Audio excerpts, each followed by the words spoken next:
He stood in front of cameras, calm, soft voice, almost emotionless. "My wife and kids are missing. I just want them back." But what no one knew at that moment was that the man begging for his family's safe return was the one who killed them. This is the story of how the perfect husband image collapsed in less than 72 hours and how one small crack in his.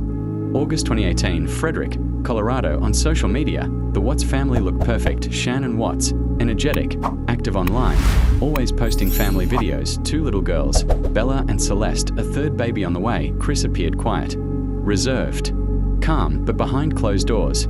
Their marriage was falling apart, financial problems, emotional distance, and one secret affair. Chris had started seeing a coworker, and for the first time in years, he felt free. But freedom came with a price.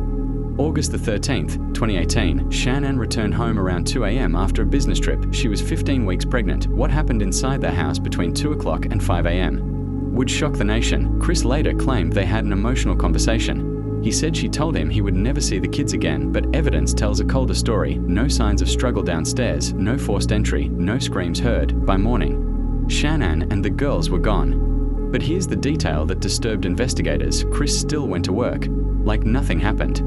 Later that day, cameras were outside his house, and that's when the world saw it. Chris Watts, smiling, nervous laughter, hands on hips, no visible panic. Body language experts later analyzed the footage. He swayed slightly, smirked at odd moments, avoided emotional depth. He said, "If they're out there, just come back."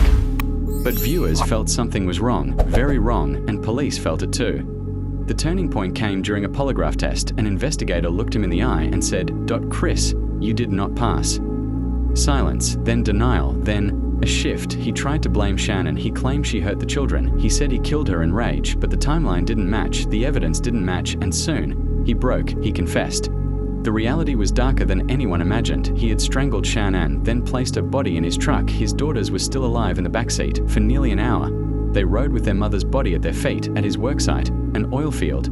He smothered the girls, then hid their bodies in oil tanks. The brutality shocked even seasoned investigators. This wasn't a crime of passion, it was planned, cold, deliberate. Why would a father do this? Investigators believe he wanted a new life, without divorce, without financial ruin, without responsibility. He thought starting over was easier than facing consequences, but he underestimated one thing: time. Truth always surfaces. In November 2018, Chris Watts pleaded guilty. He was sentenced to life in prison without parole. The smiling man from the interview will never walk free again, but the question still lingers: how many monsters look completely normal until it's too late?